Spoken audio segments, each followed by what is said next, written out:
There is a house in the suburbs of Mexico City that most tourists pass without a second glance. It sits on Vienna Street, number 19, in the quiet borough of Coyoacán. On the surface, it looks like any other colonial villa swallowed by tropical greenery, bougainvillea climbing the walls, the smell of jasmine cutting through the warm air, the sound of birds filling the courtyard at dawn. But look closer. Look at the walls. They are not the walls of a home. They are the walls of a prison, or perhaps something worse, a fortress built not to keep people out, but to keep one man alive long enough to finish what he had started. The watchtowers were added in 1939. Then came the steel-reinforced doors. Then the round-the-clock armed guards, and then the bricked-up windows on the ground floor, replaced with narrow slits that admitted light but denied any view from the street. By the summer of 1940, the Villa Trotsky, as locals quietly called it, had been transformed into something that resembled a medieval citadel more than a private residence. Time magazine, in a rare dispatch from Mexico, described its inhabitant as the most persecuted man on the planet. That man was Lev Davidovich Trotsky, co-architect of the October Revolution, founder and commander of the Red Army. The man who, alongside Lenin, had torn an empire apart and built a new world from its ruins. He was now 60 years old, stripped of his Soviet citizenship, formally expelled from country after country across Europe, and sentenced to death in absentia by the very state he had helped to create. His family had been systematically destroyed. His son, Lev Sedov, had died under suspicious circumstances in a Paris clinic in 1938. His other son, Sergei, had been swallowed by the Gulag. His daughter, Nina, had died of tuberculosis. His daughter, Zina, had taken her own life in Berlin. His first wife remained in the Soviet Union, unreachable, almost certainly under surveillance.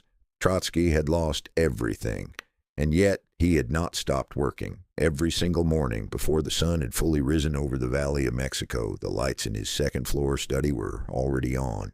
His secretary, Jan Frankel, would arrive to find him already at his desk, surrounded by towers of correspondence, stacks of European newspapers, folders labeled in his precise slanted handwriting, and cardboard boxes filled with documents that had been smuggled, copied, photographed, or simply memorized and reconstructed by trusted couriers over the course of several years.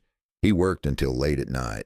He worked through migraines. He worked through the grief that, by all accounts, never fully left his face after 1938. He was writing a biography of Joseph Stalin. This was not, as it might appear, the act of a bitter political rival venting his frustrations onto paper. Trotsky was not a man given to mere score settling. He was, by any serious measure, one of the most formidable and analytical minds of his generation, a man who had written military history while conducting military campaigns, who had produced literary criticism of lasting value while organizing the defense of Petrograd, who had constructed theoretical frameworks for understanding revolution that are still studied and debated in universities today. When Trotsky sat down to write about Stalin, he was not writing a pamphlet. He was conducting an investigation, and what he was investigating terrified the most powerful man on earth. 10,000 kilometers to the northeast, in a Kremlin office whose exact location has never been fully confirmed in the historical record, a different kind of attention was being paid to that second-floor study on Vienna Street.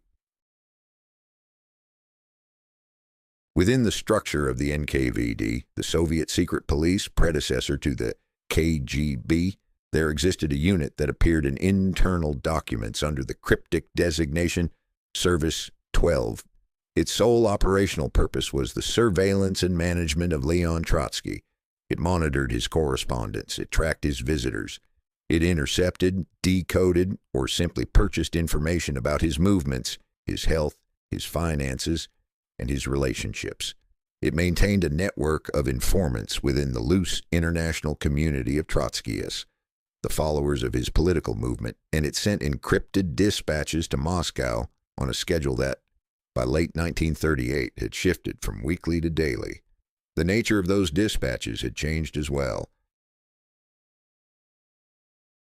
In earlier years, the reports from Mexico had focused on the predictable concerns of political surveillance.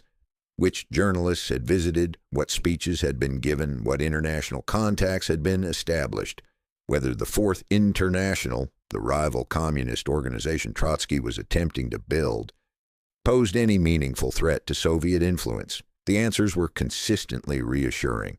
Trotsky's political movement was fragmented, underfunded, and torn by internal disputes. As a political force, he was effectively neutralized. But by the winter of 1938, the dispatches began to change their tone. A new subject moved to the center of attention. The subject was not a meeting, not a speech, not a political initiative. The subject was a manuscript. In January of 1939, Naum Eitingon, the NKVD officer assigned as operational coordinator for the Trotsky surveillance mission, sent the following report to Moscow. The document, partially declassified decades later, reads with the flat bureaucratic precision that makes it all the more chilling. The subject, the old man, is entirely focused on the biographical work concerning the leader. Primary research attention is directed toward the period before 1917, specifically activities in the Transcaucasus region. Through intermediaries, the subject is attempting to access archives of the Tiflis Gendarmerie Administration. He displays an unhealthy interest in cases involving bank expropriations and the connections between the underground movement and criminal elements. Unhealthy interest. That phrase, clinical, dismissive, almost contemptuous, would reappear in subsequent reports with striking regularity. And in Moscow, it produced something that the official record consistently struggles to name directly, but which every document from that period radiates with unmistakable clarity. It produced fear. Not the managed, bureaucratic concern of an intelligence apparatus monitoring a known dissident. Something rawer than that. Something that pulsed beneath the formal language of the dispatches like a second heartbeat. Because Stalin, the man reading these reports, the man who had survived every internal party battle, who had outlasted every rival, who had constructed the most elaborate apparatus of political control in human history, understood something that his subordinates were still trying to articulate. Trotsky was no longer a politician. He had become a historian. And historians armed with the right documents are infinitely more dangerous than politicians armed with the finest speeches. What precisely was Trotsky looking for? The official Soviet biography of Stalin presented a straightforward, almost mythological narrative. The young Joseph Jugashvili, born in the Georgian town of Gori, son of a cobbler, educated briefly in a seminary before discovering Marx and Lenin, had embraced the revolutionary cause with total selfless devotion. He had organized strikes, smuggled pamphlets, survived Tsarist prisons and Siberian exile through sheer ideological fortitude. He had been arrested, escaped, returned, been arrested again, escaped again. Always he had endured, always he had persevered, always he had served the party above himself. The portrait was of a man formed entirely by struggle and principle. Trotsky, who had been a leading figure in that same revolutionary movement during those same years, remembered a rather different story. He remembered the whispers, the unresolved questions, the strange coincidences that certain older Bolsheviks had long since learned not to discuss aloud if they wished to remain alive. He remembered that Jugashvili's arrests had been, with remarkable consistency, softer than those of his comrades, that his exiles had been more comfortable, that his escapes had been somehow always successful, not through desperate improvised flight, but with an almost choreographed ease that suggested to the trained eye that someone had left the door unlocked. Trotsky had been in those same prisons. He knew how difficult escape was. He knew what real revolutionary suffering looked like. And what he had observed about the young Koba, the alias Jugashvili used in those early years, had never quite fit the official portrait. Now, in his fortified study in Mexico, with the watchtowers outside his window and the guards changing shifts below, he was going to find out why. He had built what his secretary Frankel called an archival network. a series of trusted intermediaries across Europe and the United States who were quietly, carefully attempting to locate documents, find witnesses, and access records that the Soviet state had spent years trying to either destroy or seal behind the highest possible classification. Old Bolsheviks who had fled abroad, former party treasurers, low-ranking operatives who had been present at key moments and had somehow survived. Men and women living in obscurity in Paris, Buenos Aires, New York, who had once known the man who now ruled 1/6 of the Earth's surface and who remembered things the official history preferred to forget. Trotsky wrote them letters. He asked careful, precise questions. And in Moscow, on the desk of the most powerful man alive, those letters were read before their intended recipients ever saw them. The investigation had begun. And somewhere in the depths of the Tsarist police archives, something was waiting to be found that, if Trotsky reached it first, would not merely end a career, not merely embarrass a regime. It would detonate a myth, not to the marble halls of the Kremlin, not to the battlefields of the Civil War, not even to the sealed train that carried Lenin back to Russia in 1917. You have to go back much further than that, back to a world that the official Soviet history had buried under so many layers of myth and concrete that most people had forgotten it ever existed. You have to go back to the Caucasus, to the mountainous, volatile, sun-baked borderland between the Russian Empire and everything it had not yet fully swallowed, to the cramped printing houses, the smoky taverns, the back rooms of pharmacies and bookshops where young men with forbidden pamphlets in their coat pockets plotted the overthrow of the entire world order. This was the world of the early revolutionary underground, and it was not, by any stretch of the imagination, the clean, principled, ideologically pure movement that the Soviet textbooks later described. It was a world of extraordinary complexity and extraordinary danger. It was a world where the line between a committed revolutionary and an informant for the Tsarist secret police, the Okhrana, was not always as clear as either side publicly maintained. A world where men operated under multiple identities, where loyalty was a currency that could be spent and counterfeited and spent again, where the most dangerous thing you could possess was not a weapon, but a piece of knowledge about the person standing next to you.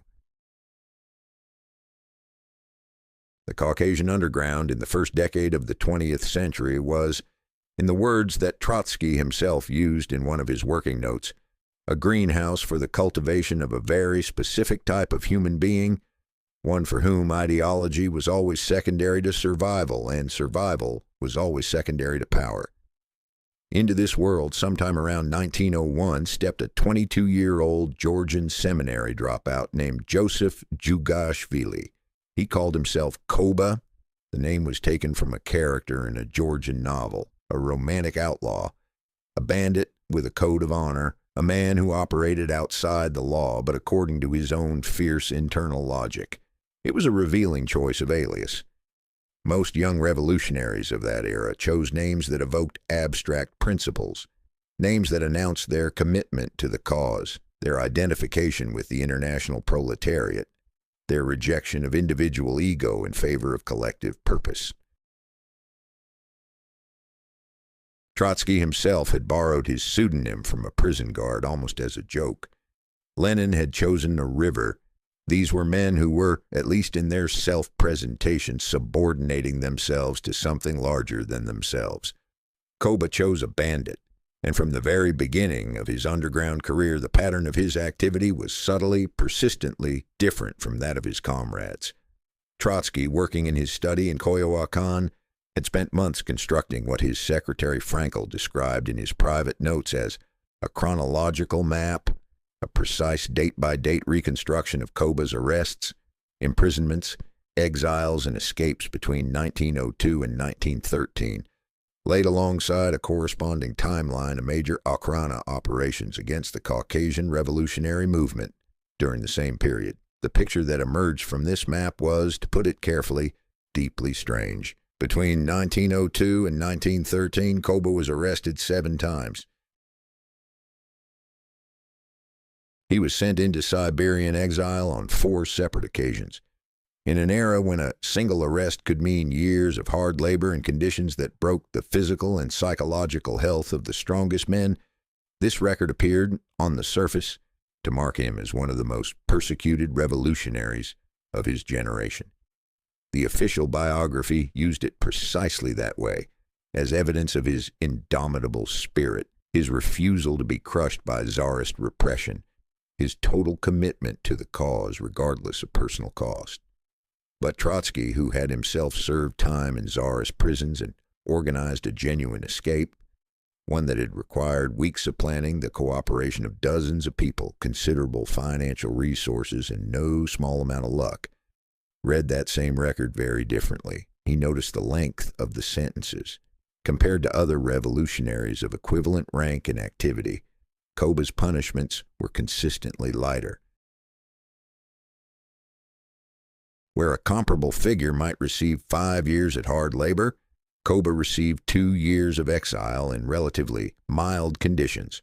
Where others were sent to the remotest, most inaccessible reaches of Siberia, Koba was sent to places from which travel was merely difficult, not impossible. He noticed the escapes, 4 successful escapes from Siberian exile, each one accomplished without any documented outside assistance, without any apparent financial support, without the elaborate networks of sympathizers and couriers that every other escapee of the period had required, each one smooth, each one clean, each one almost suspiciously uncomplicated. He noticed something else, too, something that stopped him at his desk one evening in the spring of 1940 and caused him to underline a date 3 times in his notebook, hard enough to score the paper beneath. He noticed the timing. In the period between 1905 and 1913, there were no fewer than 9 major Okhrana sweeps against the leading figures of the Caucasian Bolshevik organization. 9 coordinated operations in which the Tsarist secret police arrested in rapid succession the senior leadership of a particular cell or regional structure, moves that required precise, detailed advance intelligence about meeting locations, membership, and operational plans, information that could only have come from someone on the inside. In 7 of those 9 operations, Koba had been absent from the city in question in the days immediately preceding the arrest. He had traveled to a different region, or fallen ill, or been summoned unexpectedly to a meeting elsewhere. And in the aftermath of each sweep, after the arrests had been made, after the cells had been dismantled, after the previous leadership had been shipped off to Siberia, Koba had returned. And in the power vacuum left by the arrests, he had stepped forward to lead. Trotsky gave this pattern a name. He called it the phenomenon of the empty chair. The chair of leadership, he wrote in his notes, had a remarkable tendency to become vacant at precisely the moment that Koba was positioned to occupy it. Not once, not twice, 7 times. The most spectacular instance of what Trotsky considered the foundational act of Koba's criminal career took place on the 26th of June, 1907, in the center of Tiflis, the city that is today the capital of Georgia, then the administrative heart of the Russian Empire's Caucasian territories. The operation had a simple, brutal name in the party records: the Tiflis Expropriation. A team of armed operatives affiliated with the Caucasian Bolshevik underground ambushed a convoy carrying government funds through Yerevan Square in the heart of the city. The convoy was escorted by mounted Cossacks. The ambush involved homemade explosives and firearms. When the smoke cleared, the convoy had been destroyed. The Cossack escort had been decimated. Numerous bystanders had been killed or wounded, and approximately 340,000 rubles, an enormous sum equivalent to several $1 million in contemporary terms, had been seized. In Soviet textbooks, this event was presented as a heroic act of revolutionary expropriation. Bold, daring, necessary. The operational leader was identified as a revolutionary known as Kamo, a figure of almost legendary recklessness and physical courage, widely acknowledged to be Koba's closest and most devoted operative. The money, the textbooks assured their readers, had been sent in its entirety to the party treasury controlled by Lenin in Western Europe. where it would be used to fund the revolutionary cause. Trotsky, who had been present at the European end of that story, knew that the second half of this account was false. He had been at the 5th Congress of the Russian Social Democratic Labour Party in London in May of 1907, just weeks before the Tiflis operation, when the assembled delegates, including Lenin himself, had voted to categorically prohibit armed expropriations. The vote was not close. The majority considered such operations to be banditry that discredited the revolutionary movement, endangered innocent people, and provided the Tsarist authorities with propaganda ammunition that could be used to criminalize the entire socialist cause. The prohibition was explicit, it was binding, it was ignored by Koba, but the prohibition was only the first layer of the story that Trotsky was peeling back. The second layer was financial. Working through his archival network, through old party contacts in Paris, through a former treasurer of the Caucasian Party organization who had fled to Argentina in 1908, through a document that a trusted intermediary had managed to photograph in a European archive, Trotsky had begun to reconstruct what had actually happened to those 340,000 rubles. The answer was not the one in the textbooks. A portion of the money had eventually reached Lenin's treasury in Geneva, but a portion considerably smaller than the full amount. The rest had moved through a series of transactions. Bribes to local officials, payments to criminal networks that the underground relied on for logistics and protection, disbursements to operatives whose loyalty was, in Trotsky's phrase, personal rather than ideological, and a portion that Trotsky could not account for precisely but estimated as substantial had simply disappeared into private hands. Whose hands?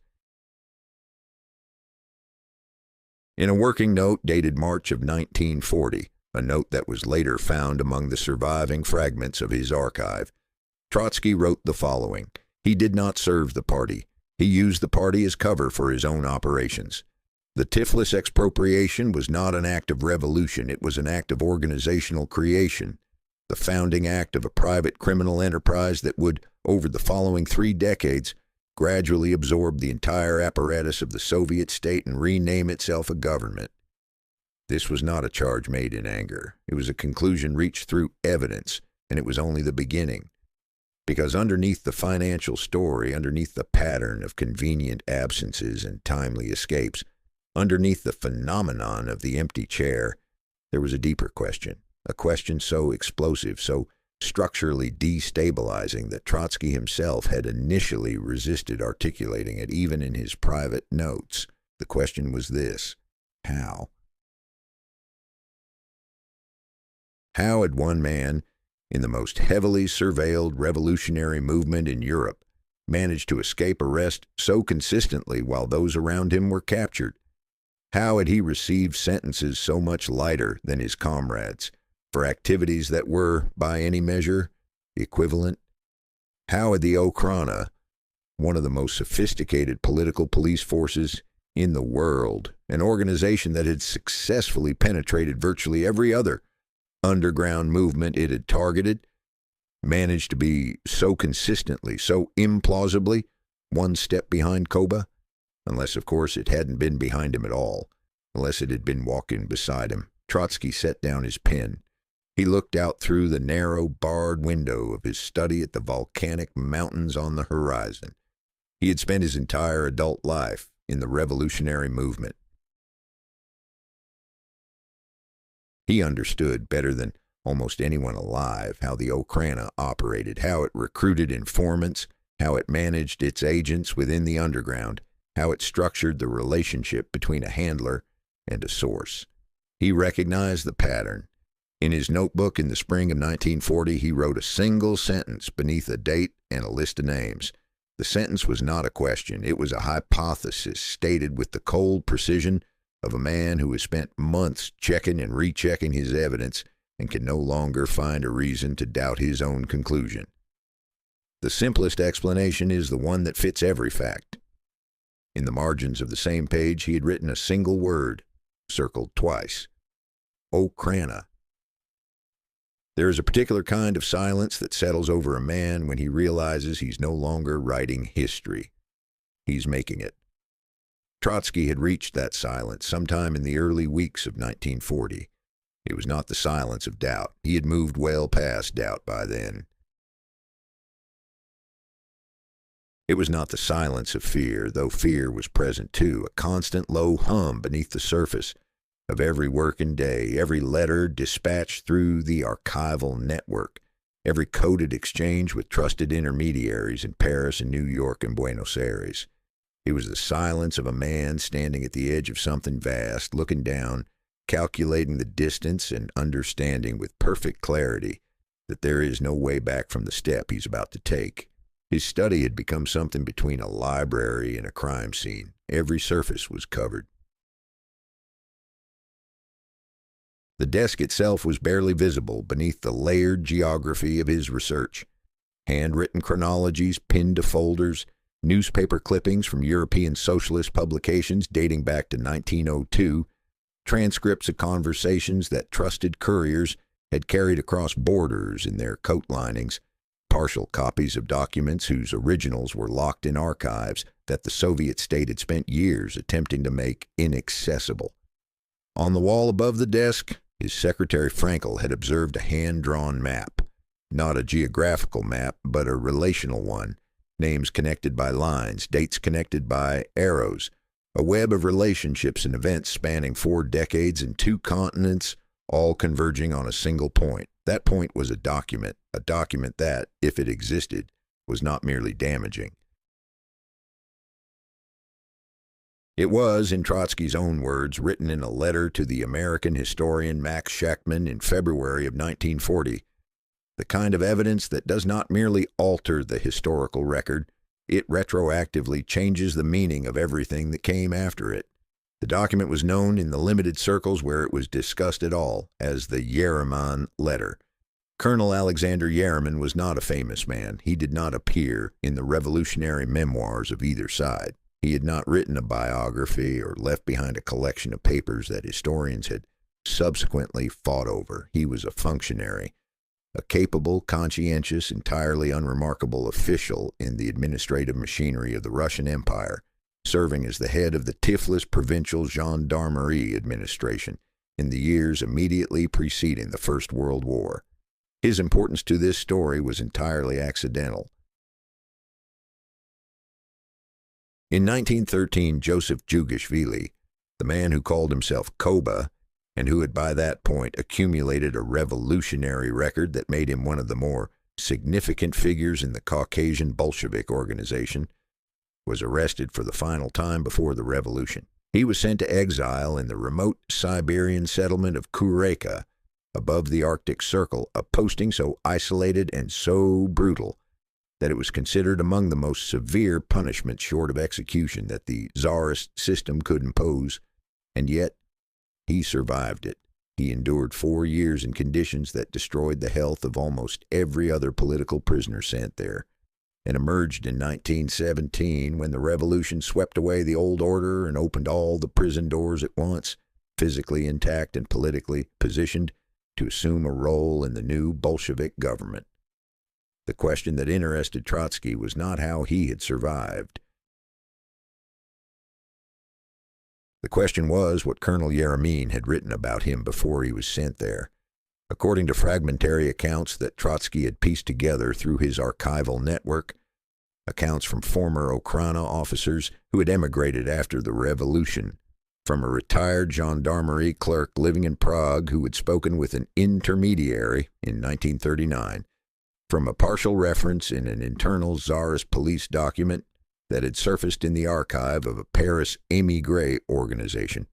Yeremin had sent a communication to the headquarters of the police department in St. Petersburg in the autumn of 1913.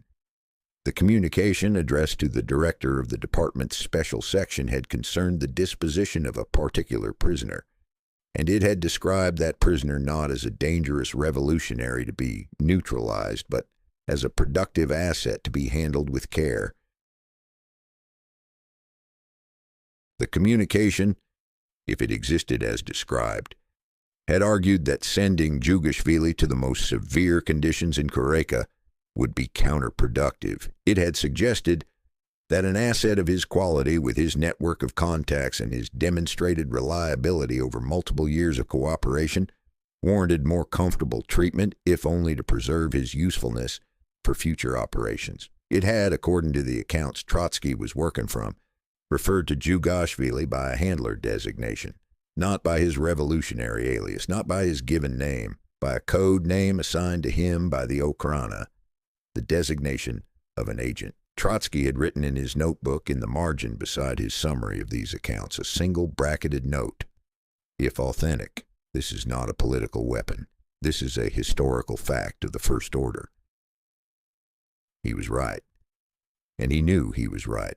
And in Moscow, the people whose professional purpose was to monitor his every move knew it too. The response from the Kremlin was not long in coming. On the 2nd of June, 1940, a date that appears in several declassified NKVD documents from the period, Lavrentiy Beria, the head of the Soviet secret police, signed a directive that was classified at the highest possible level and distributed to a limited number of residenturas, the Soviet intelligence stations operating within foreign countries. The directive was titled, with characteristic bureaucratic blandness, "On measures to counter the disinformation campaign emanating from Mexico." Its contents were anything but bland. The directive instructed Soviet agents operating in France, Great Britain, and the United States to employ, by any available means, active measures to intercept, delay, or permanently obstruct requests for archival access originating from Trotsky's network of correspondence. Specifically named was the archive of the police department's special section, the very repository where the Yeremin Letter, if it existed, would logically be filed. Also named were the archives of the Tiflis Gendarmerie Administration, the records of the Baku Provincial Police Department, and, in a detail that Trotsky would have found both validating and chilling, the archive of the Paris branch of the Okhrana's foreign surveillance operation, known as the Zagranichная Agentura, which had maintained files on every Russian revolutionary operating in Western Europe during the pre-war decade. The Paris archive was particularly significant. It was the one place outside Soviet territory where documents relating to the Okhrana's domestic informant network might have survived the revolution and the subsequent Soviet effort to destroy or seal all records relating to that network. And it was, as Trotsky well knew, and as the Kremlin well knew that Trotsky well knew, accessible to researchers, not easily, not without effort and the right connections, but accessible. Beria's directive was explicit on this point. The Paris archive was to be treated as a priority target. Agents were to be activated. Contacts within French governmental and archival circles were to be approached. If direct obstruction was impossible, then the goal was to identify in advance what Trotsky's representatives were looking for and to prepare, in Beria's own formulation, appropriate countermeasures in the sphere of historical documentation. That last phrase deserves a moment of attention. Appropriate countermeasures in the sphere of historical documentation. Written in the flat functional language of a police directive, it sounds almost academic. What it meant, in practice, was the systematic fabrication and insertion of false documents into archival collections, the discrediting of authentic sources, and the preparation of a parallel historical narrative that could be deployed to neutralize whatever Trotsky managed to find. They were not merely trying to stop him from finding the truth, they were building a replacement truth to be ready and waiting in case he succeeded. Trotsky, of course, did not have access to Beria's directive, but he did not need it. He could read the pattern in the responses he was receiving, or rather, in the responses he was not receiving. Letters to archival contacts in Paris that went unanswered for weeks, then months. Requests for document copies that were acknowledged and then quietly forgotten. A researcher in London who had agreed to investigate a specific file in the British Foreign Office records relating to pre-war Russian intelligence activities and who then stopped responding to correspondence entirely. An elderly former Menshevik in Geneva who had been willing to discuss his memories of the Caucasian underground in the early years of the century, and who sent a sudden, brief, oddly formal note in March of 1940, explaining that he was no longer in a position to assist with any research into that period. Doors were closing, quietly, systematically, all at once. For another man, this might have been discouraging. For Trotsky, it was confirmation. He wrote to Boris Nikolaevsky, one of the foremost historians of the Russian revolutionary movement, a Menshevik exile who had spent decades accumulating one of the most significant private collections of pre-revolutionary party documents in existence in early 1940. The letter, which survives in the Nikolaevsky archive at the Hoover Institution in California, is a masterpiece of scholarly precision deployed in service of a devastating inquiry. After several paragraphs of courteous preamble discussing matters of shared historical interest, Trotsky arrives at his real question with the directness of a man who no longer has time for indirection. He asks Nikolaevsky whether, in the course of his archival work, he has encountered any documentation relating to the possible cooperation of a certain individual with the Okhrana during the Baku period. He specifies a particular incident, the destruction of an underground printing operation in April of 1908, in which every member of the network was arrested simultaneously. He notes with careful understatement that the sole individual present in the organization, who was not arrested that night, had been, by his own account, unexpectedly delayed on his way to the meeting. The name of that individual Trotsky does not write directly, he uses initials. But there was, between two men of their generation and background, no ambiguity whatsoever about who he meant. Nikolaevsky's reply, when it came, was careful to the point of evasion. He acknowledged that certain materials existed relating to that period. He expressed reservations about the reliability of the specific sources Trotsky appeared to be drawing on. He suggested that the matter was considerably more complex than any single document could resolve. He did not say no, and that, to Trotsky's trained analytical ear, was more significant than any direct confirmation could have been. By the early summer of 1940, the investigation had reached what Trotsky described in his correspondence as the final approach. He believed, and the evidence he had assembled gave him genuine reason to believe, that he was within reach of the documentary confirmation that would transform his case from a powerful circumstantial argument into an irrefutable historical verdict. He was working with a kind of concentrated urgency that his household had not seen before. He reduced his correspondence on other topics to the minimum necessary. He stopped attending to the administrative concerns of the Fourth International, delegating everything to subordinates. He ate at his desk. He slept when he slept in short intervals that barely interrupted the rhythm of his work.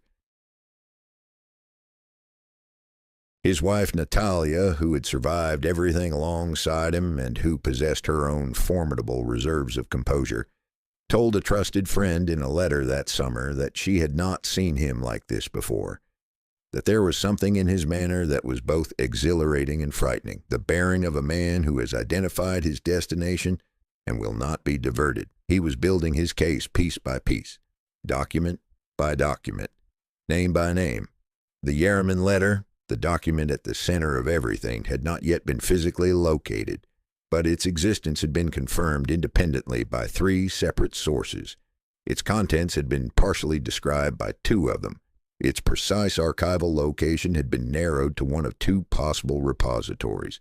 In Moscow, the dispatches from the surveillance team were arriving at a frequency and with a tone of urgency that had no precedent in the entire history of the operation. The final stage was activated. The decision that had been deferred, debated, considered, and reconsidered for years was now made, not because Trotsky was a political threat. The political calculations had been made and remade, and the answer was always the same. He was isolated. His movement was weak. His influence was marginal. He posed no political danger whatsoever to the Soviet state. He posed something far more dangerous.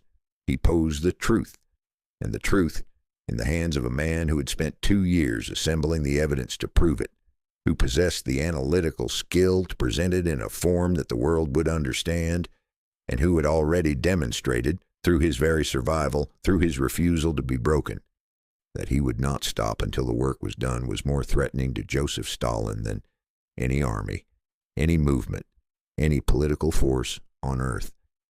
The truth about where Koba had come from, what he had done, who he had served,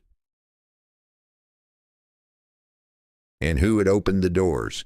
There is a particular cruelty in being destroyed by someone you trusted, not by an enemy who announced himself, not by a rival who came openly with arguments and accusations and the honest declaration of opposition, but by a friend, by someone who sat at your table, who listened to your ideas with apparent fascination, who carried your letters and ran your errands and looked at you with a carefully constructed expression of discipleship, someone whose entire existence, in every detail you were permitted to observe, had been engineered specifically to make you lower your guard at the one moment when your guard was most essential. This is what happened on the 20th of August, 1940, in the study on Vienna Street. But to understand that morning, to understand what it truly was and what it truly meant, you cannot begin there. You have to begin nearly 2 years earlier, in a series of conversations that took place in hotel rooms and safe houses across Western Europe and North America. Conversations between a Soviet intelligence officer and a young man who was about to cease being himself entirely and become someone else, someone who did not exist, someone who had been built from nothing, detail by detail, like a house constructed on sand for a single purpose and a single moment. The young man's name was Ramón Mercader. He was 26 years old. He was Spanish. He was handsome in a careful, unremarkable way that made him easy to look at and difficult to remember. He came from a family with deep connections to the Communist Party. His mother, Caridad Mercader, was not merely a party member, but an NKVD agent of considerable experience, a woman of iron discipline and absolute ideological commitment, who had already demonstrated in the chaos of the Spanish Civil War that she was capable of making decisions that most people could not bring themselves to contemplate. It was through his mother that Ramón had come to the attention of Naum Eitingon. Eitingon was the operational coordinator of the entire Trotsky surveillance mission, the man who had been running agents, managing networks, and filing dispatches to Moscow for years. He was not by any account a man given to sentiment or imprecision. He was a professional of the highest order, a man who approached human beings the way a watchmaker approaches a mechanism, with absolute attention to function and no particular concern for anything else.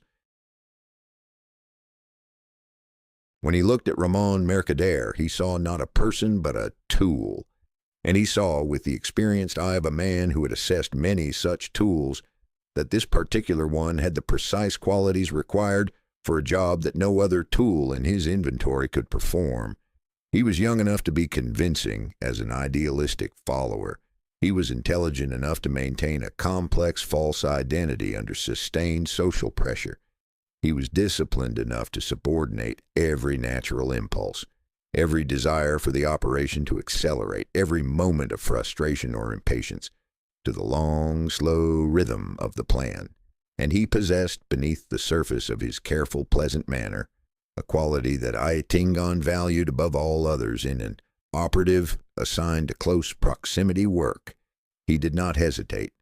The preparation took 22 months. This is the number that, more than any other single detail, communicates the scale of what Moscow considered to be at stake. 22 months of construction, of rehearsal, of the patient, meticulous building of a false life that would pass inspection under the most skeptical scrutiny. Intelligence operations of this complexity and duration were not undertaken lightly or cheaply or for marginal objectives. They were undertaken when the target was considered so significant and the stakes so absolute that no shortcuts could be permitted and no detail left to chance.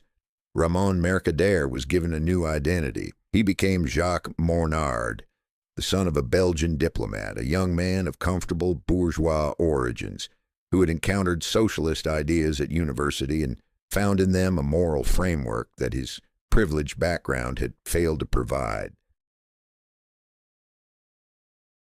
The identity was layered with the kind of specific, verifiable detail that gives a constructed persona its convincing texture.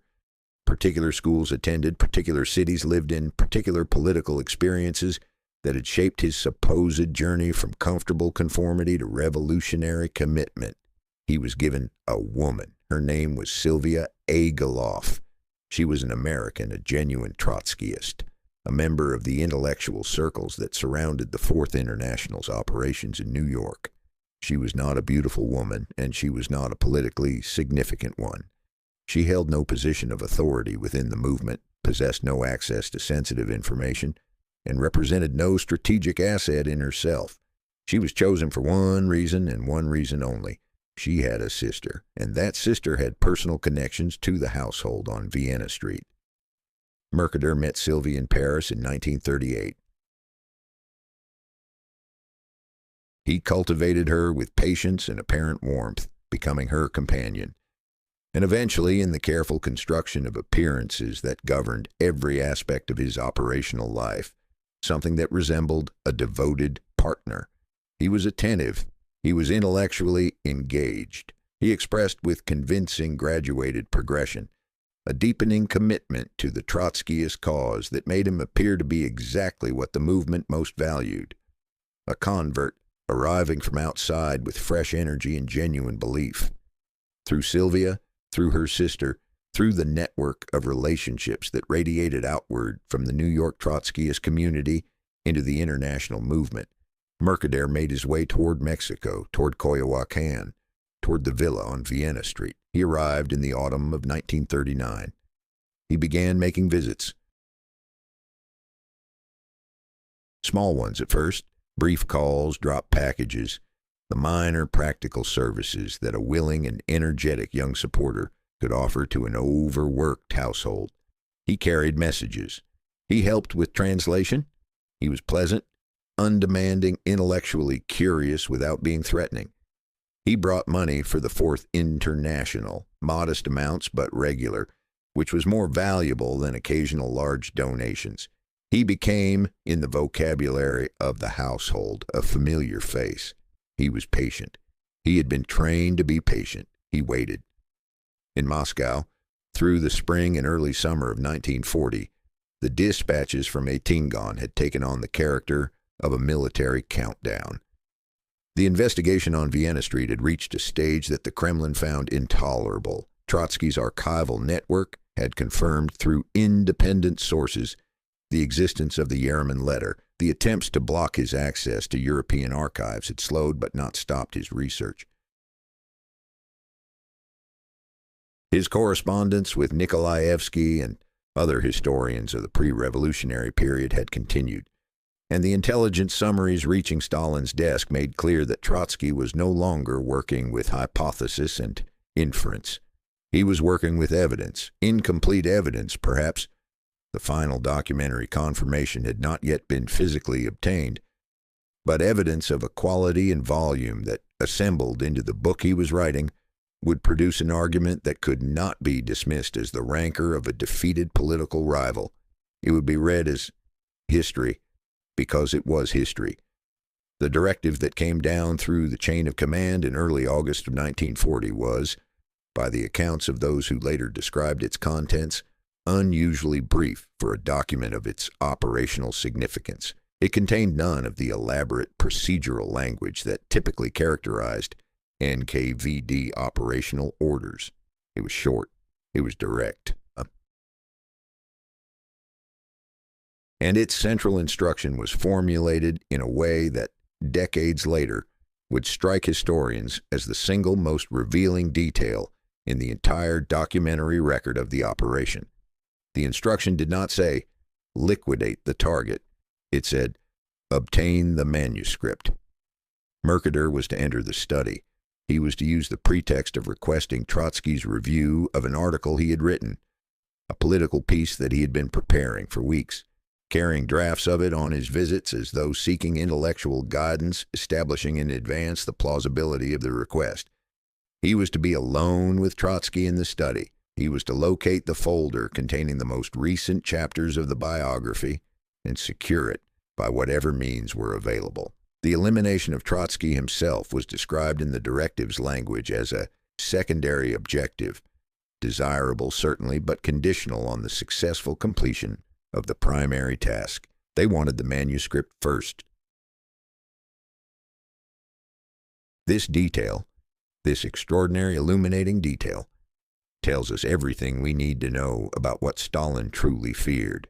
Not the man, the text, not the revolutionary who had once commanded armies, but the historian who had spent 2 years assembling the evidence to prove what lay beneath the official myth. The man could be replaced in the historical narrative, painted over, recontextualized, discredited, but a completed, documented, argument-tight historical manuscript in the hands of publishers and researchers and international journalists, that could not be painted over. That was permanent. The 20th of August, 1940, was a warm day in Coyoacán. Mercader arrived at the villa in the early afternoon, carrying his coat despite the heat, the detail that the guards noted but did not act upon, having seen him arrive and depart many times before without incident. Beneath the coat was an ice axe, short-handled, designed for mountaineering. Chosen because it was silent, because it could be concealed, and because it communicated, in the private symbolic language of the man who had ordered its use, something that no gun or blade could quite express, the image of a man climbing over bodies to reach a summit using whatever tool came to hand. He was admitted without difficulty. He was a familiar face. He was trusted. He asked to see Trotsky. He explained that he had completed his article and would value the old man's opinion before submitting it for publication. This was plausible. It had happened before. Trotsky, who maintained a genuine commitment to the intellectual development of the movement's younger members, even in the midst of his own consuming research, agreed to read it. They went to the study. What happened in the next several minutes has been reconstructed from multiple sources. The testimony of guards who arrived within seconds of the disturbance, the subsequent confession of Mercader himself under Mexican police questioning, the forensic evidence gathered by investigators, and the account of Natalia Sedova, who was in the adjoining room. Trotsky sat at his desk and began to read the article. Mercader stood behind him, and then a sound, not a gunshot, not the clean, distant report of a weapon designed to kill from a distance, something closer, something that belonged to a different category of violence entirely. Intimate, proximate, physical, in a way that spoke of a decision made in full awareness of what it meant to be in the same room as another human being and choose to do harm. The guards came running. What they found when they entered the study has been described in the Mexican police record with the flat precision of official documentation, and it is in that very flatness that the true drama of the moment becomes visible. Trotsky was wounded. Gravely wounded. The ice axe had entered his skull to a depth of 7 centimeters, a wound that no physician who later examined him believed survivable, and that would indeed prove fatal the following day. By any physical logic, he should have been incapacitated instantly. By any reasonable expectation of how a mortally wounded man behaves, he should have fallen. He did not fall. He turned. He rose from his chair. He seized Mercader, seized him with both hands, with the desperate, focused strength of a man who understands in some deep and wordless way that the next several seconds are not about his own survival, but about something larger than his survival. And he held on. He held Mercader away from the desk. Because Mercader, after delivering the blow, had not moved toward the door. He had not attempted to flee. He had lurched toward the desk, toward the open folder lying on its surface, toward the pages of the manuscript that represented the culmination of 2 years of the most consequential historical research of the 20th century, and had begun pulling at the papers with frantic, urgent hands, scattering them across the floor.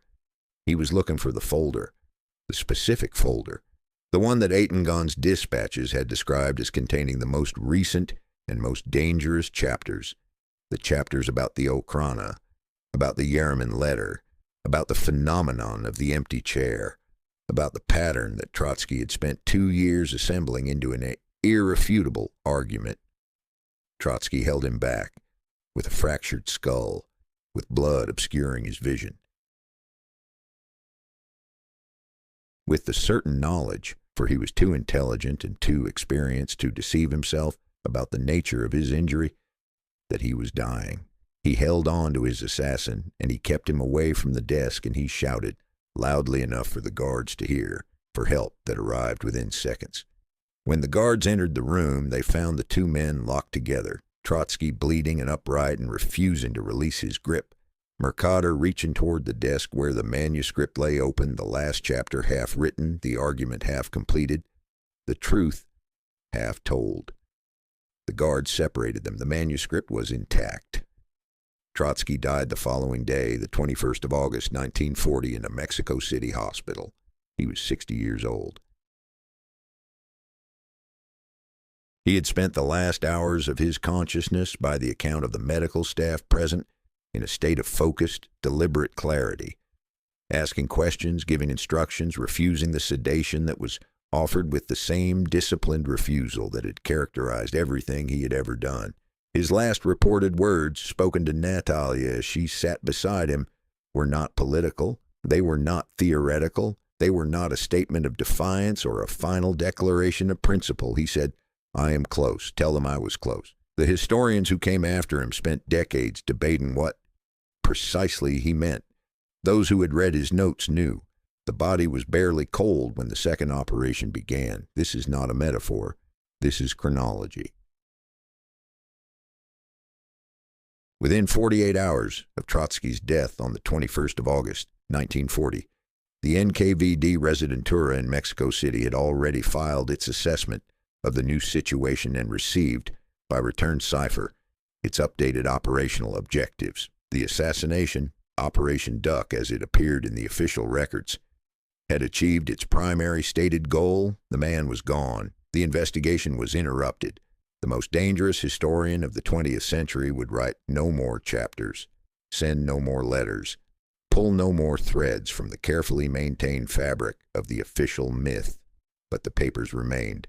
And in Moscow, in the office where the dispatches from Mexico arrived and were read and were passed upward through a chain of hands to the one pair of hands that mattered most, this fact was understood with absolute clarity. The death of the historian had not killed the history. The manuscript existed, the notes existed, the correspondence existed.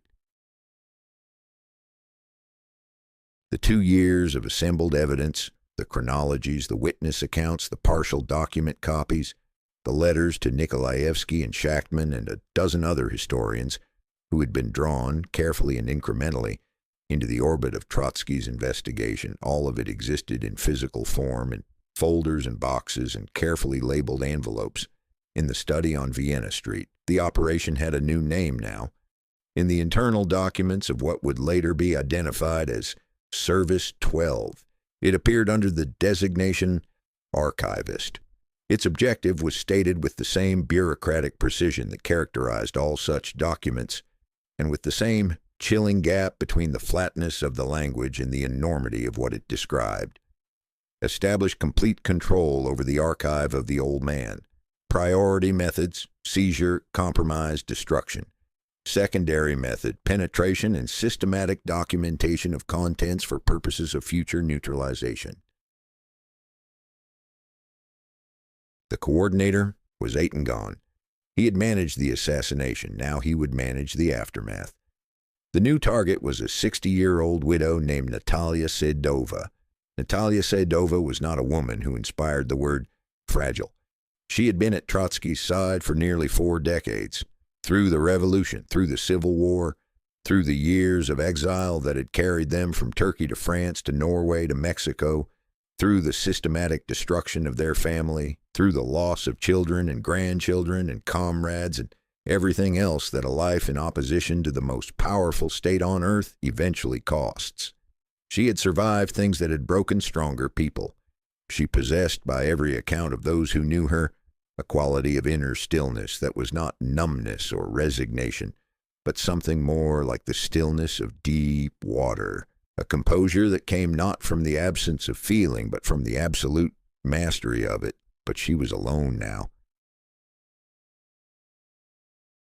And she knew, with a clarity that required no intelligence briefing, no insider knowledge, no access to the classified directives flowing between Moscow and Mexico City, that the danger had not ended with her husband's death. She had watched him work for 2 years. She had seen the doors closing, the letters going unanswered, the network of contacts contracting as though squeezed by an invisible hand. She had been present in the room next to the study on the morning of the 20th of August. She had heard the sound. She had seen what happened. And now she sat in a house full of papers and understood with the particular intelligence of a woman who had spent her life in proximity to power that those papers were the reason her husband had been killed, not the only reason. There was history between these men that went back decades and ran deeper than documents, but the manuscript, the investigation. The assembled evidence of what Koba had been and how he had climbed and who had helped him climb. That was why the ice axe had been aimed at the desk as much as at the man. She wrote to a friend in New York in October of 1940. A letter that survives and that reads, in its combination of grief and terrible lucidity, as one of the most haunting documents of the entire period. She wrote, "Hey, I live in a house full of ghosts. Every folder on his desk looks at me. I feel their physical weight. I know they will not leave us in peace until they have what they came for. They did not finish their work." She was absolutely right, and she knew it. The siege that followed was quiet in the way that the most effective forms of pressure are always quiet. No more armed groups storming the villa, no more explosions in the courtyard. The lesson of the Siqueiros operation, the failed May assault that had announced itself with 200 bullets and achieved nothing except the hardening of the target's security, had been learned completely. Violence drew attention. Attention created complications. Complications threatened the one thing that the entire operation depended upon, invisibility. Instead, the pressure arrived through the channels that are always available to a sufficiently resourceful intelligence apparatus. People in the household began to seem different. Familiar faces acquired uncertain edges. A gardener who had worked at the villa for years was identified through a process that was never fully documented as a possible source of information for an unknown third party. A postal worker on the route that served Vienna Street was replaced without explanation. 3 people within the wider circle of Trotsky's associates, individuals who had been involved in the organization and cataloging of the archive in the weeks immediately following his death, disappeared from contact over the following 24 months under circumstances that were, in each case, attributed to unrelated personal difficulties. One of them was not what he had appeared to be. His name was Marx Borowski. He was Austrian, or presented himself as Austrian, a socialist intellectual of apparent sincerity and considerable scholarly usefulness, who had been helping to systematize the archive, organizing the folders, cataloging the correspondence, creating the kind of ordered inventory that would make the collection accessible to future researchers. He was trusted. He was valued. He was, by the accounts of those who worked alongside him, a genuinely intelligent and apparently devoted member of the small community of people who understood what the archive represented and were committed to preserving it. He was also one of the most deeply embedded NKVD agents in the entire history of the Trotskyist movement. Zborowski had been working for Moscow for years, not as a peripheral informant, but as a central high-value operative who had penetrated the inner circle of the Fourth International at the level that produced the most damaging and the most irreplaceable kind of intelligence, not reports on meetings and positions, but intimate knowledge of the documents themselves. He knew what was in the folders. He knew which envelopes contained which letters. He knew where the most sensitive materials were stored, which items Trotsky had considered most significant, and, crucially, which parts of the archive contained the documentary foundation of the investigation into Koba's past. He had been transmitting this knowledge to Moscow for months. By the time Natalia Sedova began to understand that the archive could not safely remain in Mexico, the people in Moscow already knew its contents better than most of the people who had helped to create it. Sedova's decision, when it came, was driven by a combination of instinct and evidence. The instinct was the product of decades of experience with what Soviet intelligence was capable of. The evidence was the pattern she observed around her, the disappearances, the silences, the sense of invisible pressure that never announced itself directly but was as palpable as the heat of the Mexican summer. She decided to move the archive. What followed was an operation that, had it appeared in a novel, would have been criticized as implausibly dramatic. The archive was divided. The less sensitive materials, correspondence on political matters, published and unpublished essays, administrative records of the Fourth International, were left in Mexico, visible, accessible, apparently complete. They were, in the operational logic of the decision, a decoy, something for the agents watching the house to focus on while the real cargo moved. The real cargo was the other half, the personal diaries, the letters to Nikolaevsky and the other historians, the working notes for the Stalin biography, including the chronological maps, the relational diagrams, the assembled evidence of the Okhrana connection, and the partial documentation of the Yeremin Letter, the folders that contained the living heart of 2 years of the most dangerous historical investigation of the century. These materials were packed at night by a small number of people whose identities were kept strictly compartmentalized, meaning that each person involved knew only their own portion of the task and nothing of the others. They were placed inside several metal containers that had previously held agricultural lubricants. The containers were sealed on the ship and manifest that accompanied them when they were loaded onto a commercial vessel bound for New York. They were described as replacement components for farm machinery. They crossed the Atlantic in the hold of a cargo ship, surrounded by crates of legitimate agricultural equipment, indistinguishable to any customs inspector who did not know what to look for and did not have a reason to look. In New York, the containers did not go to any fixed address. They moved, a basement in Brooklyn, a storage facility in New Jersey under a name that appeared in no party membership list and no surveillance file. A bank vault rented under a name that belonged to a person who, as far as the Soviet intelligence networks in the United States were then aware, had no connection to the Trotsky circle whatsoever. James Burnham, an American historian who was among the small group entrusted with knowledge of the archive's location during this period, wrote in his memoirs years later with a precision of metaphor that has stayed with every subsequent reader of those pages. He wrote that the experience was like being responsible for a suitcase containing radioactive material. We all understood, he wrote, that a single wrong movement, a single leak of information, and the consequences would be catastrophic, not merely for us personally, but for the entire historical record. In Moscow, the agents watching the Coyoacan house reported the disappearance of the primary materials within weeks. The residenteur in New York received instructions that represented, in terms of priority classification, the highest possible operational designation: find the archive, establish its location, report immediately. The search lasted years. In 1950, after a decade of concealment, transfer, and the constant low-level fear that Burnham had described, Natalia Sedova made a decision that she believed would finally place the archive beyond the reach of any intelligence service on Earth. She donated it to Harvard University, specifically to the Houghton Library, one of the most secure and respected rare manuscript repositories in the world, housed within one of the most prestigious academic institutions in existence, protected by the full weight of American academic culture and its fierce institutional commitment to the preservation of historical materials. She attached one condition: the archive would be sealed. Completely inaccessible to all researchers, without exception until the year 1980.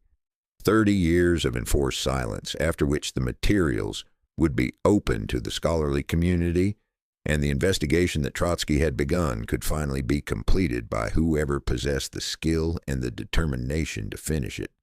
She was 68 years old when she made this decision. She believed she was acting wisely. She believed that 30 years was long enough for the world to change, for the Soviet state to have transformed itself, or weakened itself, or simply aged itself into a condition where the truth about its founding acts could be examined without the machinery of suppression that had operated so effectively for so long. She was wrong about the 30 years, but she was not wrong about the library. The archive arrived, it was cataloged, it was sealed, it was protected. And in Moscow, when the intelligence reached the desks of the people responsible for managing what the internal documents of the period called the long-term neutralization of the Trotsky historical legacy, a new phase of the operation was designed, not to seize the archive, not to destroy it. The Americans would protect it too effectively for either of those approaches to succeed. The new phase had a different objective entirely. It was given the name Project Iris. Project Iris was, in the judgment of everyone who has since studied its operational record, one of the most sophisticated and consequential intelligence operations ever conducted in the domain of academic and intellectual life. Its instruments were not weapons or threats or the crude tools of physical coercion. Its instruments were ideas, careers, funding, reputation.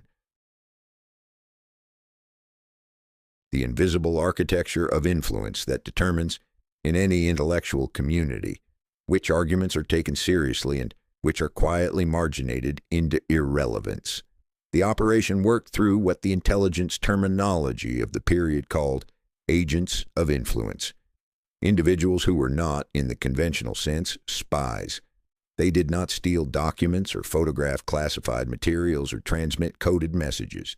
They were academics, journalists, publishers, editors of respected journals, directors of foundations that awarded research grants. They operated entirely within the normal structures of intellectual life, advancing arguments and publishing analyses and organizing conferences and awarding funding that, taken individually, appeared to reflect nothing more than the ordinary play of scholarly opinion. Taken together, they constituted a systematic, decades-long effort to shape the framework within which the Stalin period would be understood by the Western intellectual community. The framework they built was elegant in its simplicity and devastatingly effective in its application.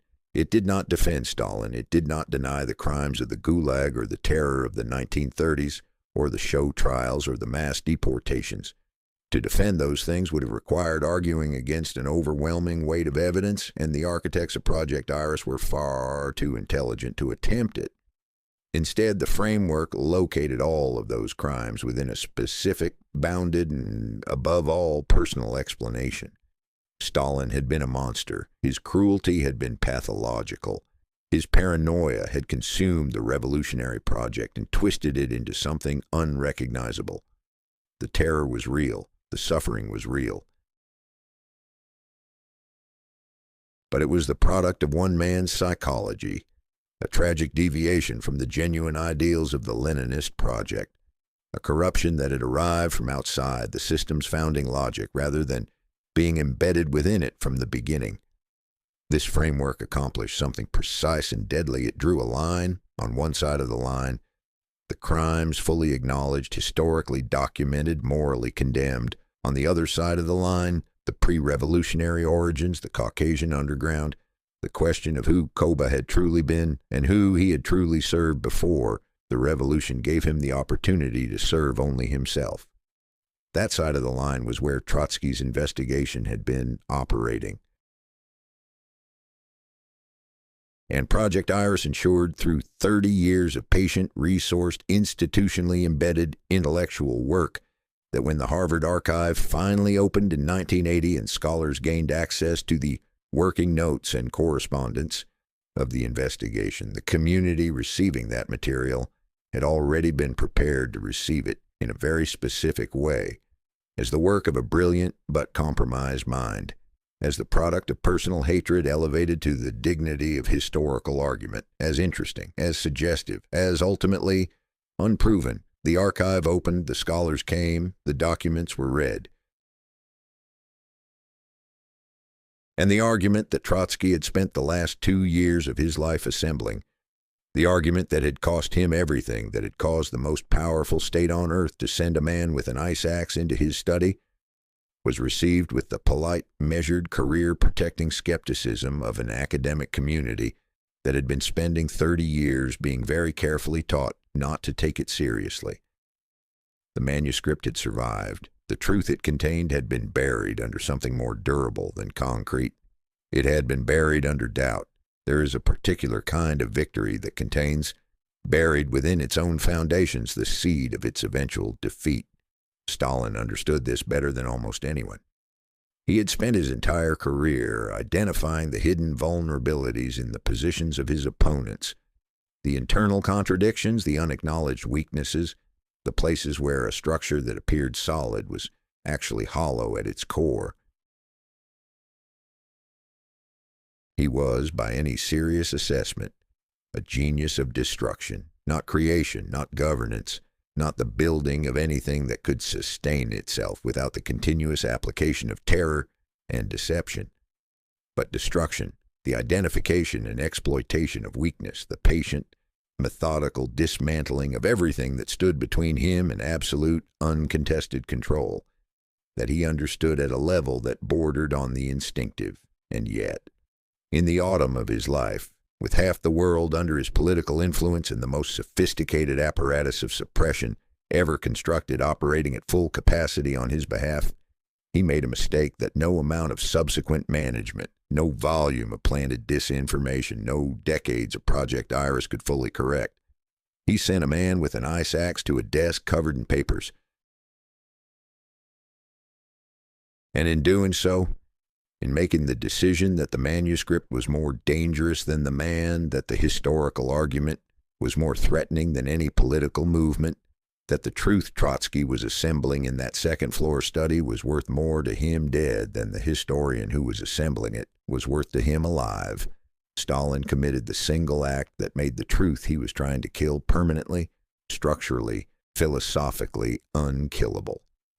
Because the murder asked a question that the murder could not answer. Why? Why does the most powerful man on earth spend 22 months preparing the assassination of a 60-year-old exile with no army, no government, no territory, no realistic prospect of political return? Why does he instruct his operatives to retrieve a manuscript before eliminating its author? Why does he devote the resources of a state intelligence apparatus to the blocking of archival requests in European libraries? Why does Beria personally sign a directive about the research activities of a single historian living in a fortified villa in suburban Mexico? Powerful men who are genuinely confident in the legitimacy of their position do not do these things. They do not need to. The record of their lives can be examined and questioned and argued over and subjected to the full scrutiny of historical investigation, because the record, whatever its complexities, does not contain the thing that, once found, cannot be explained away. Stalin's panic, and it was panic dressed in the language of operational directives and intelligence assessments, but panic nonetheless, was itself the most eloquent testimony to the validity of what Trotsky was investigating. Every cipher message sent from Moscow to Koyokan, every archival door quietly closed, every agent of influence carefully positioned within Western academic life to ensure that the right questions would not be asked too loudly or taken too seriously. Every one of these acts was, in itself, a confession, not a legal confession, not the kind that could be entered into evidence in any court, but a confession of the deepest and most revealing kind, the confession that a man makes not with words but with behavior. When his behavior is so comprehensively, so consistently, so expensively organized around the prevention of a single specific truth from reaching the light, that the shape of his fear becomes visible to anyone patient enough to trace its outline.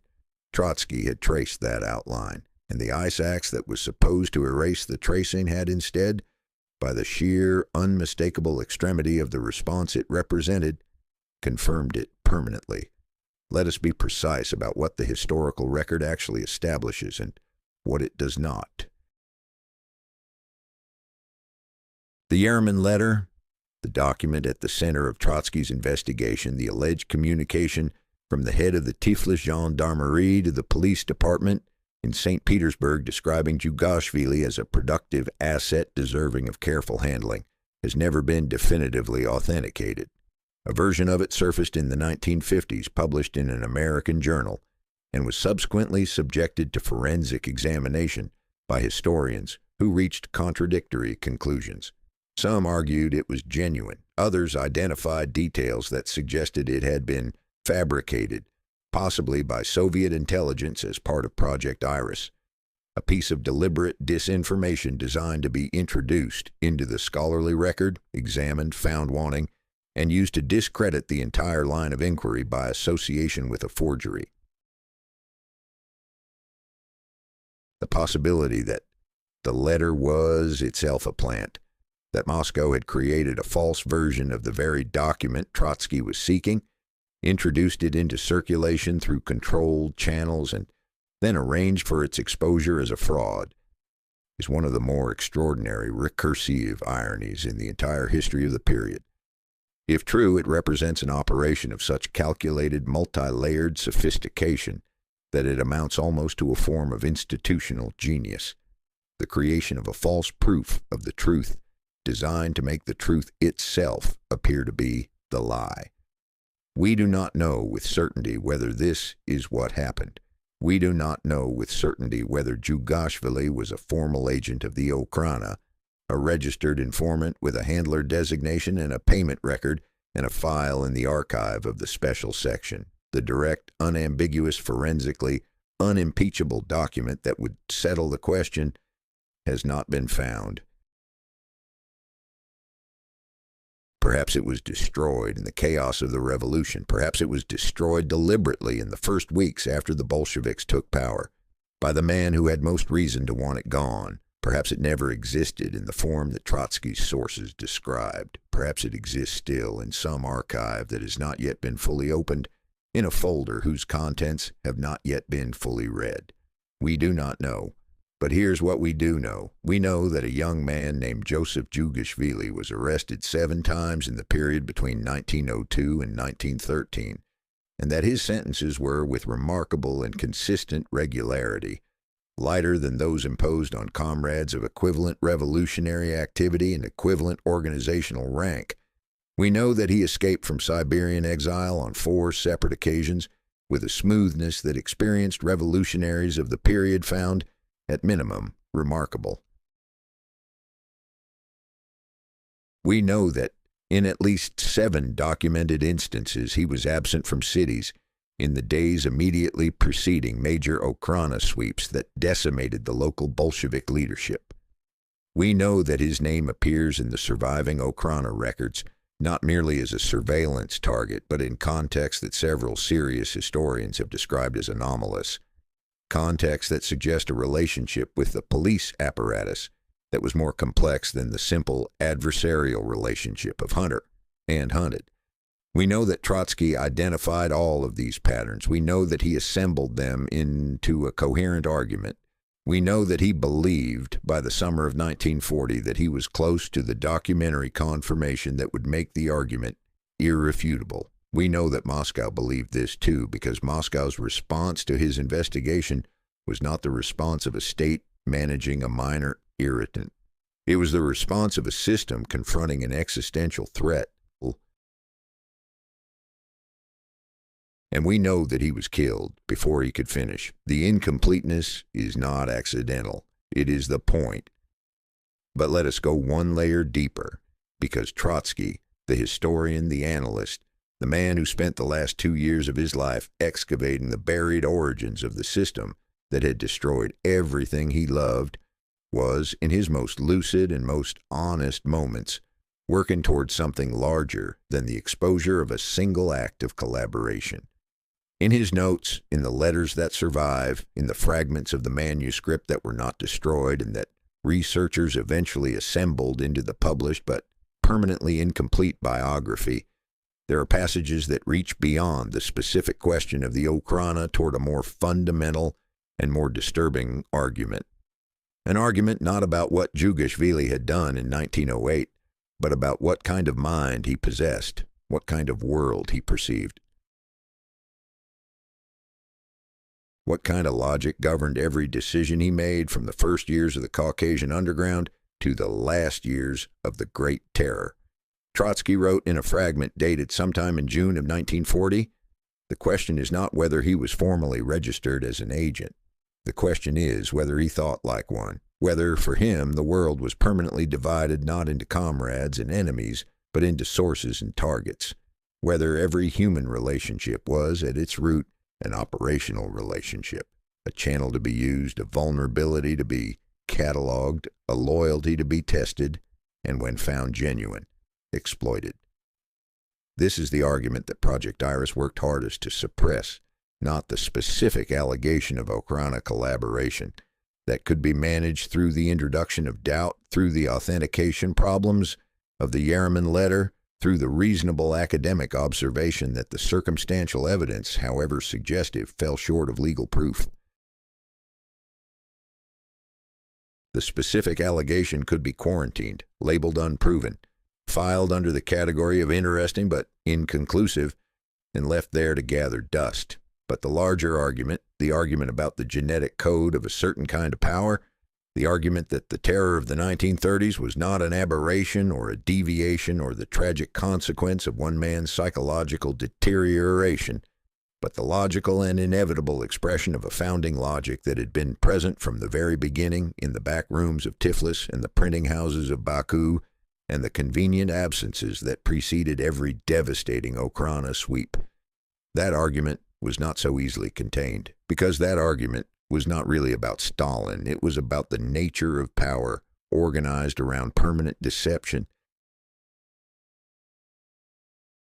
It was about what happens to a society over decades when the man at its center has spent his entire life treating every human connection as a potential operation and every professed ideal as a cover story. It was about the particular form of corruption that spreads outward from a single founding lie, not explosively, not obviously, but slowly and systemically, the way a structural flaw in a foundation compromises everything built above it, invisibly for years, until the moment when the weight becomes too great and the collapse becomes total. Trotsky was not merely investigating whether Stalin had once informed for the Tsarist police. He was investigating how a man who thought in the categories of provocation and betrayal had managed to take an idealistic revolutionary movement and transform it step by step and year by year into the largest and most comprehensive apparatus of institutionalized fear that the modern world had yet produced. He was investigating the mechanism,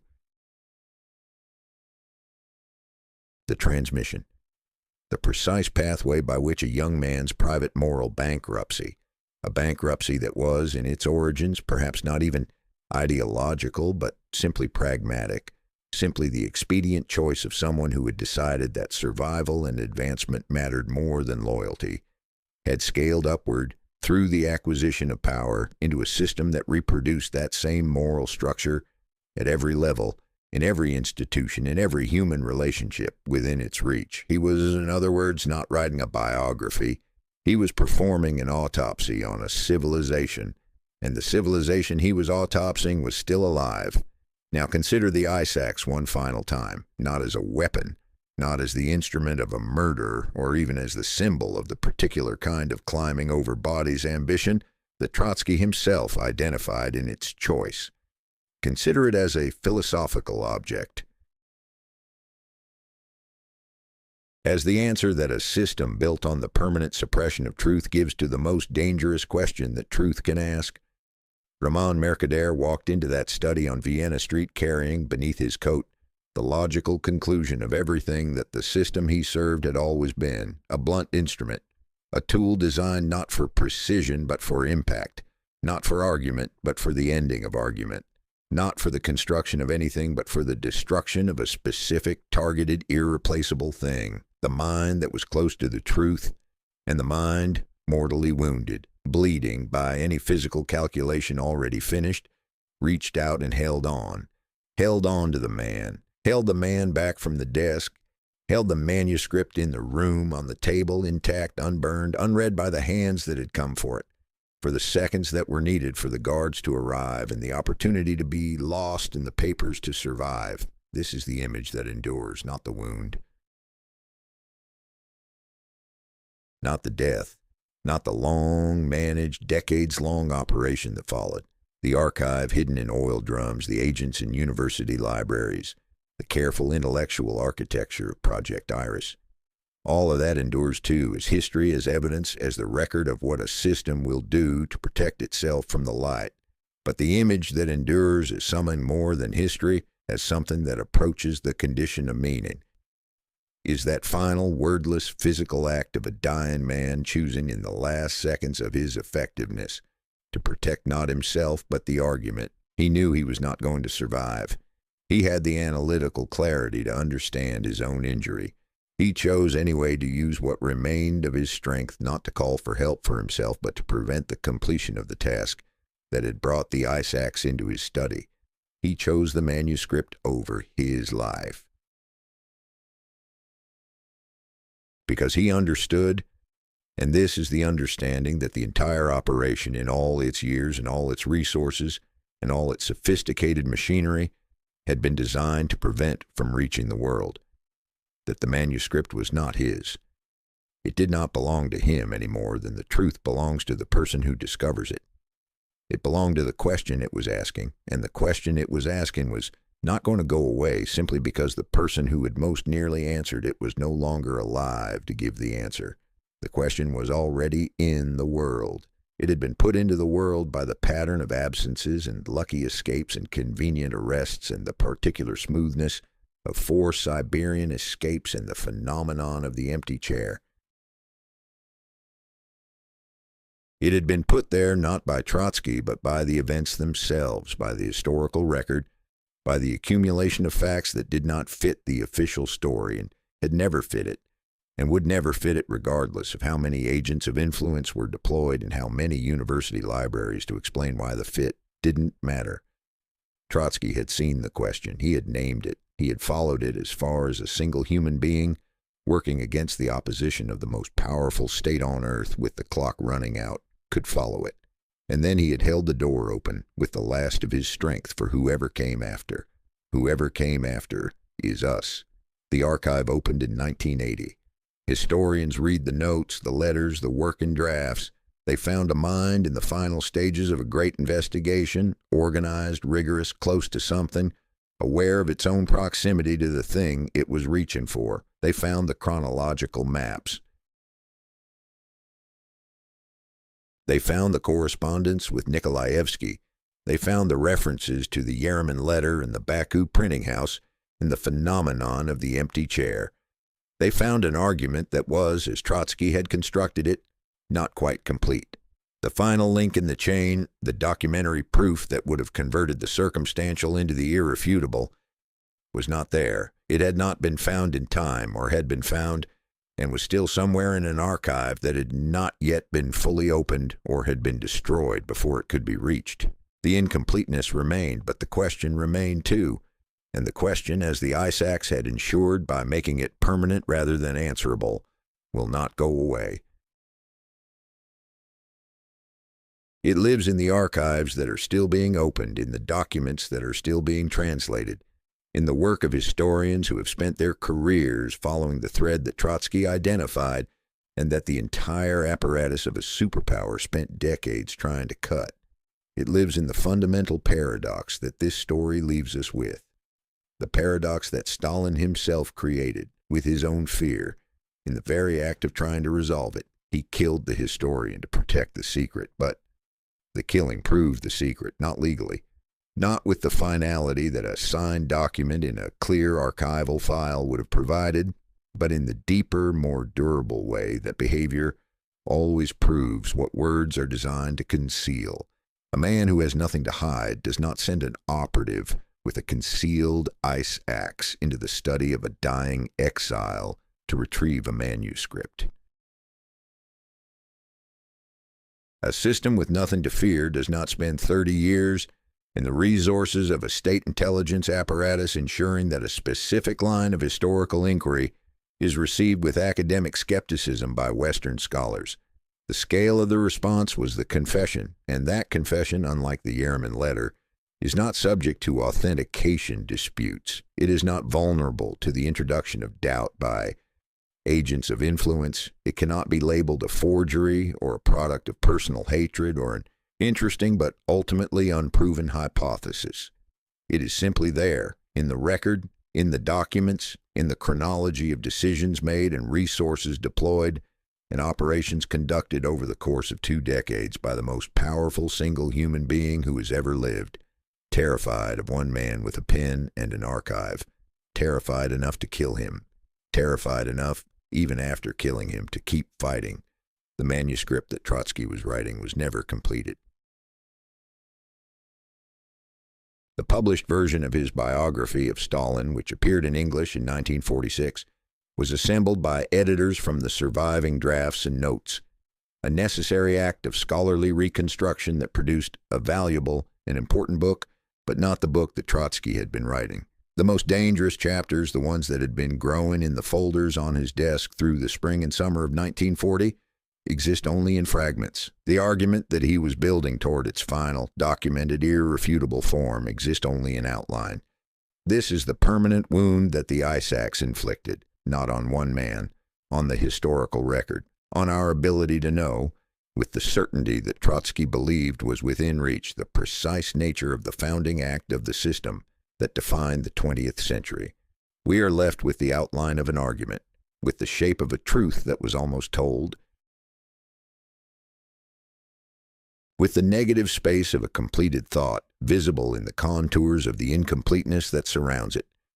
And we are left with a question that has now been unanswerable for more than 80 years, and that the ice axe, by ensuring that the man who was closest to the answer could not finish his answer, made eternal. Not was Stalin an agent of the Okhrana, but what does it mean that we cannot know? What does it mean that the system, powerful enough to shape the fate of hundreds of millions of people, was organized from its very foundation around the protection of a secret that its founder considered worth killing for? What does it mean that the most sophisticated intelligence apparatus in human history spent decades not defending the truth but managing the doubt? What does it mean that the most dangerous weapon deployed against the most powerful man on earth was not an army, not a political movement, not an ideology, but a historian in a fortified house with a pen and a filing system? What does it mean that he almost made it? These are the questions that the last manuscript asked, not the manuscript that Trotsky was writing. That manuscript, incomplete, imperfect, buried for decades and partially lost, asks its own narrower and more specific questions. But the manuscript that the entire story of its writing and its interruption and its survival constitutes. The manuscript that is made up not of Trotsky's words, but of the events themselves, of the chronology of what happened and what was done to stop it from being known and what survived anyway. That manuscript is complete. It has been written in full by the behavior of the people who tried to suppress it. And its conclusion, the conclusion that the ice axe was supposed to prevent and instead permanently inscribed into the historical record, is simple enough to state in a single sentence: the most powerful man in the world was afraid of the truth about where he came from. And he was right to be afraid, because the truth, even unfinished, even buried, even subjected to 30 years of sophisticated academic management designed to ensure it would never be taken fully seriously, the truth survived. It is still here. It is still asking,